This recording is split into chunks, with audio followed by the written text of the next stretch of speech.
Begitu juga era Sayyidina Umar, era Sayyidina Utsman, Ali, itu juga ngalami orang-orang yang ekstrim. Misalnya begini, saya contohkan korban-korban ekstrim yang real.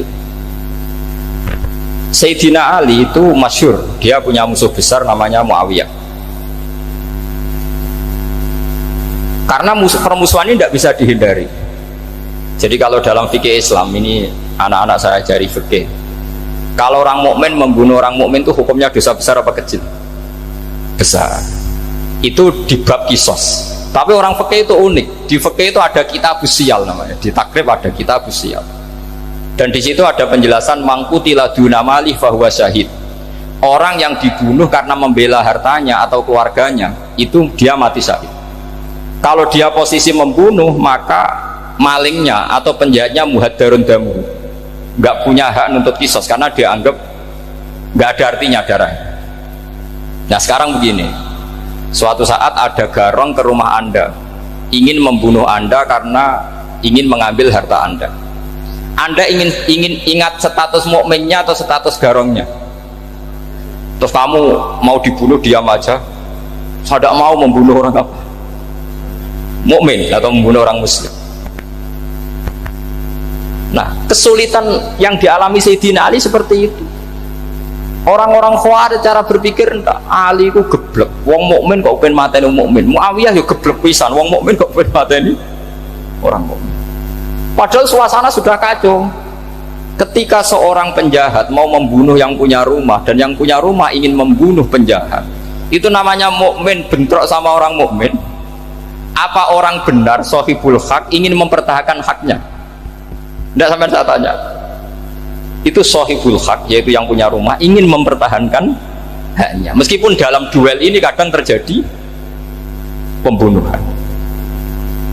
Nah di sini ini ya, ulama ahli sunnah menyebut masalah ijtihadiyah. Kelompoknya Sayyidina Ali mempertahankan nyawanya meskipun dengan cara membunuh pasukan Muawiyah.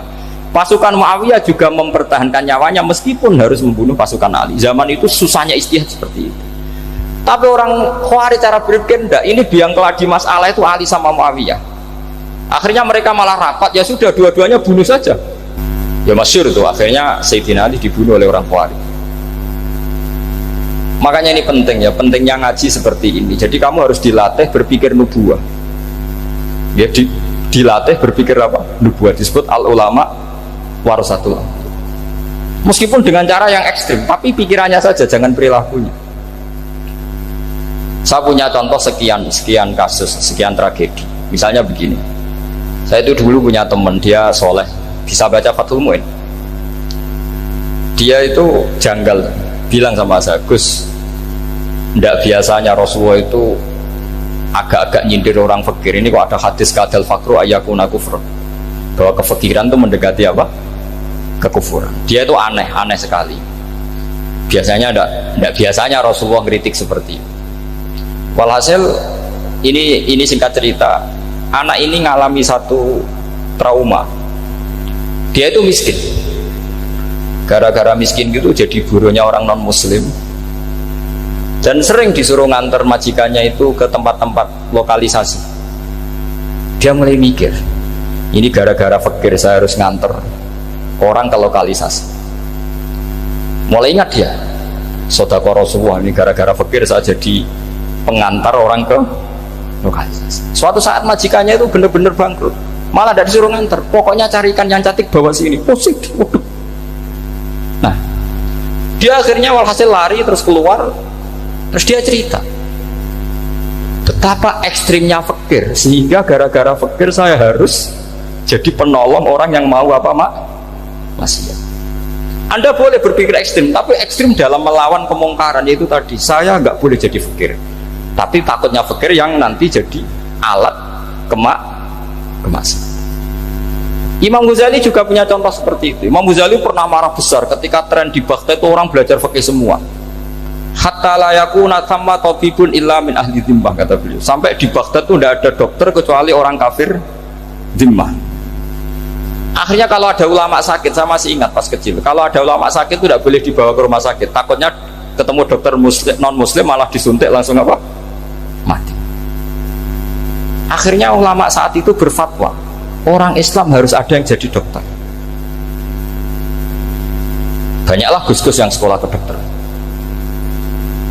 Yang masyhur ya seperti Sahal itu, Sahal bin Abdul Fattah. Itu dulu putranya Ki Fatah yang menolong Mbah Mahfud saat sembunyi. Saking idolakannya Basal, anaknya dinamakan Sahal, tapi dia jadi dokter spesialis bedah. Begitu seterusnya urusan negara. Dulu itu orang jabat itu tidak boleh, karena jabat itu dekat dengan syubhat, dekat dengan haram. Tapi gara-gara pejabatnya non muslim, kalau bikin aturan ya ala non muslim. Ulama akhirnya sadar, andikan kita yang jabat pasti tidak seperti itu. Bisa bikin perda ini, bisa bikin pelaturan begini yang menguntungkan Islam. Nah, jadilah banyak pejabat yang sekarang muslim. Tempat-tempat maksiat diobrak-abrik sama Satpol PP macam-macam. Kita untung. Tapi kalau orang-orang khawarij pikirannya pokoknya pejabat itu dekat dengan haram, dekat dengan syubhat. Padahal dengan kita jabat bisa bikin perda atau apa yang menguntungkan Islam. Kemudian menjadi masalah baru secara fikih. Ini adik-adik dengerin biar kulino senam fikih. Kalau caleg soleh, misalnya Mas Nadif nyaleng, ini tadi tak guyoni, mau jadi bupati ndak, kalau ya mau usah dukung. Jadi misalnya gini ya, Zaid sama Bakar, misalnya Bakar itu orang soleh, mau jadi calon lurah. Dia tahu kalau dia lurahnya kampung lebih baik. Kalau yang jadi ini Zaid, itu kampung itu rusak karena dia suka dugem, suka macam-macam. Kemudian Zaid ini pasti jadi karena beli suara. Misalnya per kepala itu dibeli 50.000. Bakar ini kalau nggak beli suara kalah. Padahal dengan kalahnya Bakar artinya kemenangan, kemungkaran. Itu zaman era Fathul Mu'in, muridnya Ibnu Hajar Al-Hitami. Ibnu Hajar muridnya Abu Zakaria Al-Ansori itu fatwa. Yang soleh ini wajib beli suara, bukan boleh, wajib beli suara. Tapi ini namanya tidak nyuap, perlu dicatat, ini namanya tidak nyuap. Jadi tidak bisa kamu kaitkan misalnya ar-rosi wal murtasi finnar. Yang nyuap maupun yang menerima suap adalah sama-sama di neraka. Tidak bisa seperti itu, karena logikanya dibalik.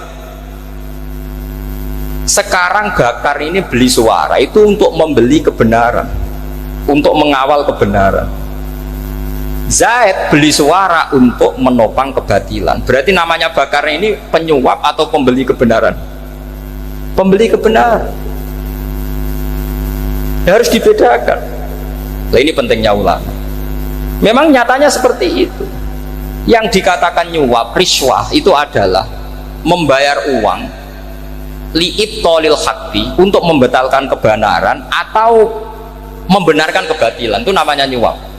Tapi kalau mengeluarkan uang untuk menghakkan barang hak dan membatalkan barang batil, itu namanya uang perjuangan. Nah, ini pentingnya mikir. Jadi ulama itu mulai dulu sudah berarti.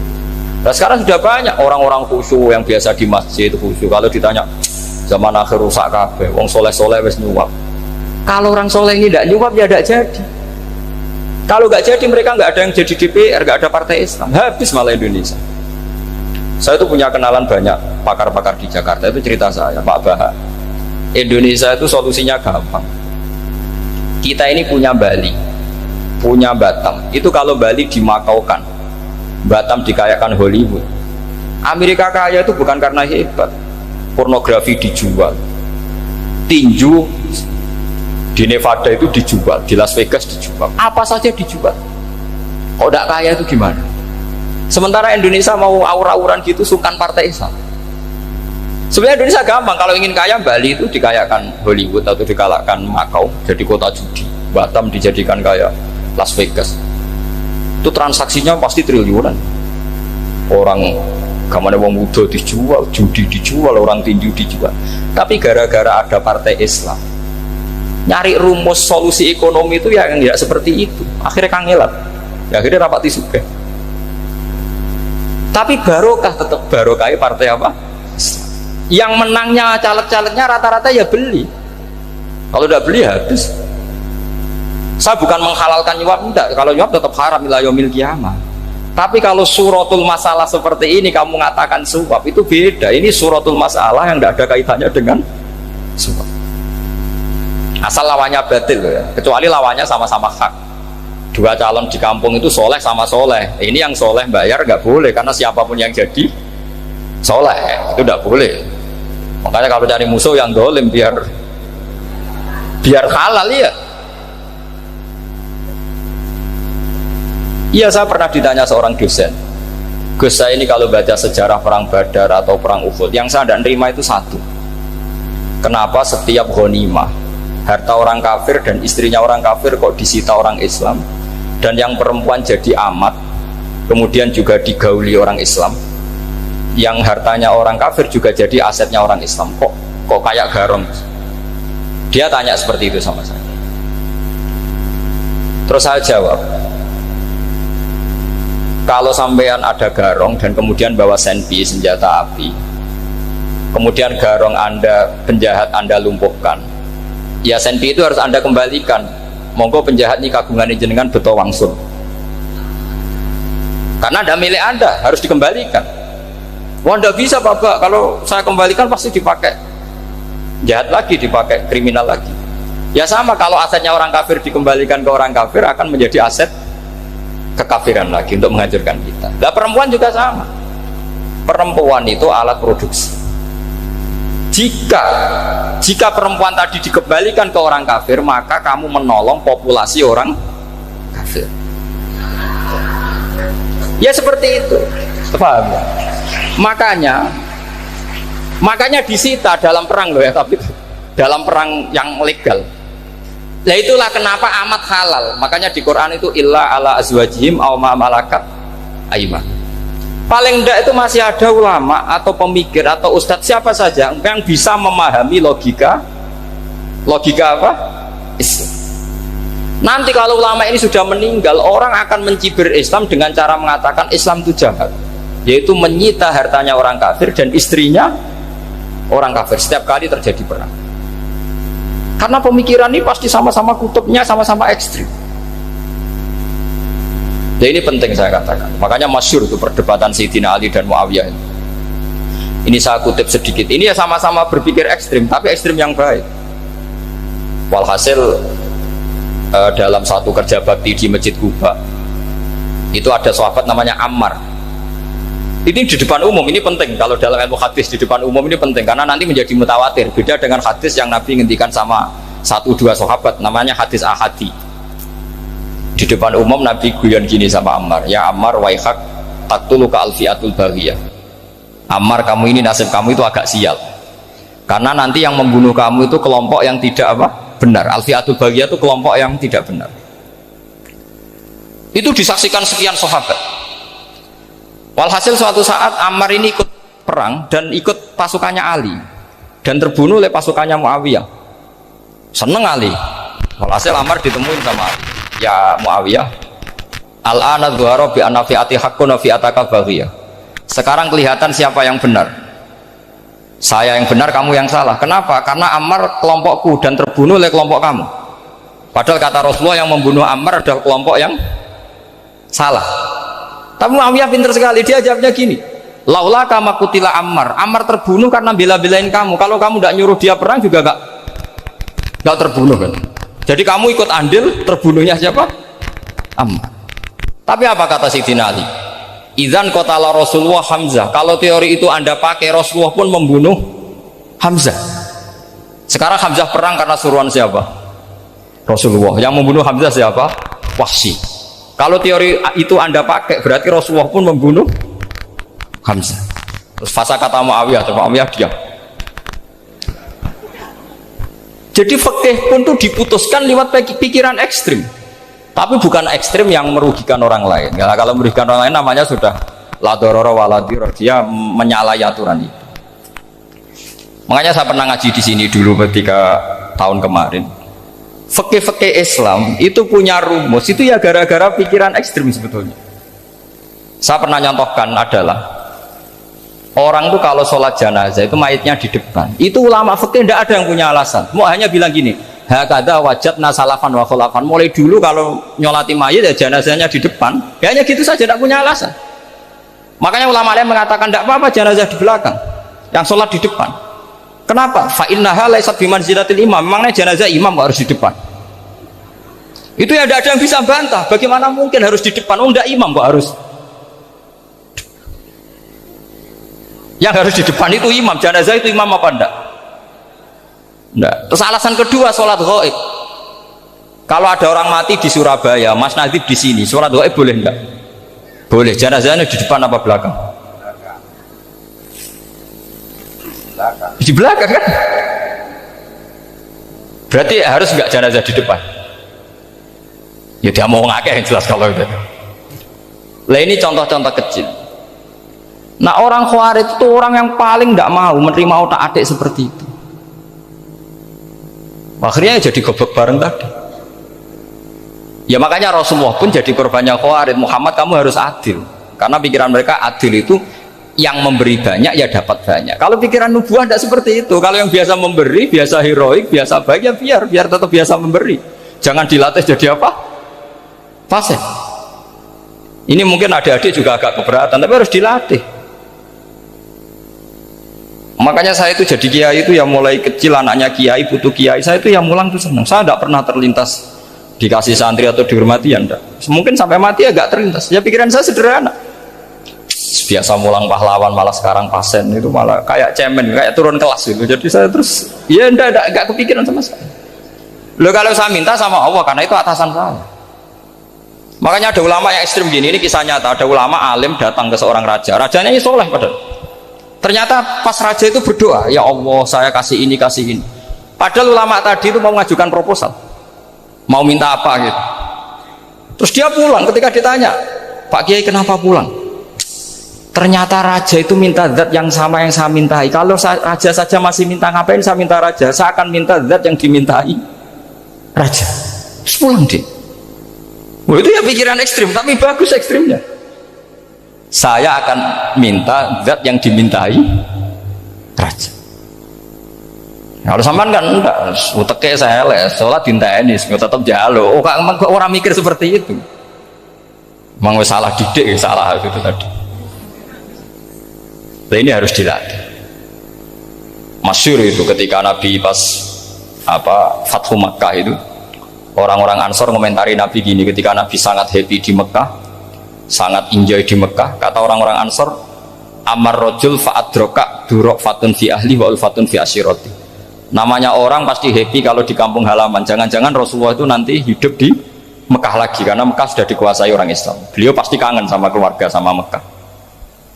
Tapi ya sama, ketika Rasulullah mulai ngasih itu, orang-orang Quraisy dikasih banyak, orang Ansor juga pikirannya seperti itu. Baru orang Ansor dilatih pikiran nubuah, yaitu tadi mereka itu dapat kambing, dapat sapi terus pulang. Kamu mendapat saya, milih mana? Milih Rasulullah Shallallahu Alaihi Wasallam. Sekarang kamu saya balik, kamu punya kiai, kamu bisa memberi hadiah, memberi beliau. Suatu saat kiai anda ini kaya raya, terus sering ngasih orang-orang yang nggak pernah berjasa, kamu nggak pernah dikasih. Itu kalau pakai pikiran Khawarij, kiai ini salah karena ngasih orang yang tidak berjasa. Tapi kalau kamu pakai pikiran nubuah, enggak. Alhamdulillah saya tetap istiqomah memberi kiai itu, dan alhamdulillah enggak dibales. Semoga balasannya di akhirat. Ya sudah seperti itu. Kalau pakai pikiran gengsi tadi seperti itu. Masa biasa memberi sekarang posisi diberi, saya rak turun kelas. Jadi sebetulnya pikiran ekstrim itu boleh, tapi untuk yang seperti ini bukan ekstrim yang tadi. Makanya ini disebut al-hujjat. Al-hujjat itu satu logika yang bisa mematahkan asumsi awal. Ini saya harap santri-santri matolek mau putra maupun putri berpikir seperti ini, sehingga sama. Jadi misalnya sekarang dibalik, kalau ada orang NTT yang masih non muslim, itu orang kafir yang harus dibunuh atau orang kafir yang harus didakwai? Mesti pikirannya itu, kalau Nabi itu ya semua yang didakwai Nabi dulu orang kafir. Nah ketika Nabi di Mekah itu pertama ketemu orang kafir itu dibunuh atau didakwai? Didakwai. Ya berarti pilihan sekarang ya didakwai bukan dibunuh. Nah soal perang itu perang itu beda dengan membunuh, ada janjinya, ada macam-macamnya, terus nggak ada solusi, itu baru ada perang. Jadi kalau sudah dibalik-balik gitu, makanya kata ulama-ulama Khawarij itu pasti salah. Pasti salahnya adalah kalau orang tidak benar ya dibenarkan, bukan dibunuh. Kalau setiap orang kafir dibunuh, Nabi kapan jadi nabinya? Karena orang kafir habis. Jadi metode bil hikmati ya ada, mau'izatul hasanah ya ada, karena orang kafirnya sudah apa? Mati. Terus pertanyaan kedua, kalau Nabi harus ekstrim ngapain? Yang ngawal Jibril, halnya Israel lebih efektif. Jadi kalau sama-sama ingin ekstrim, Nabi itu nggak usah dikawal Jibril, kan tidak efektif kan? Harusnya yang ngawal itu siapa? Israel. Kan nggak repot ya. Nah, jadi saya mohon ini saya cerita. Jadi korban pikiran ekstrim itu bukan siapa-siapa. Pertama itu Rasulullah. Akhirnya Rasulullah menjelaskan, ya beginilah cara berpikir nubuwah. Jadi saya kira demikian. Nanti mungkin kalau ada tanya-tanya, ada pertanyaan.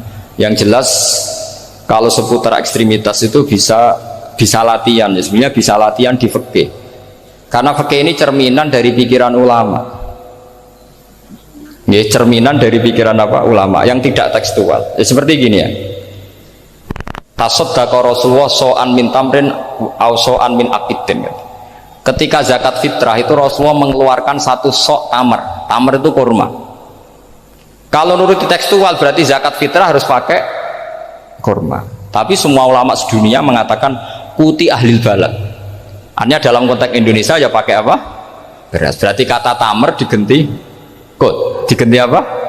Kut. Jadi orang itu jangan diajak goblok bareng. Masa Nabi ngendikan tamar harus apa? Tamar. Makanya saya pernah debat. Pak Nabi itu cingkrang. Kenapa orang-orang itu rata-rata tidak cingkrang? Saya bilang Nabi itu hidupnya di Mekah. Kenapa Anda hidup di Indonesia? Iya, Nabi itu hidupnya di Mekah. Terus saya tanya lagi, Nabi itu hafal Quran, kamu udah hafal? Saya hafal Quran. Kalau cingkrang gampang, karek ngetok kata saya.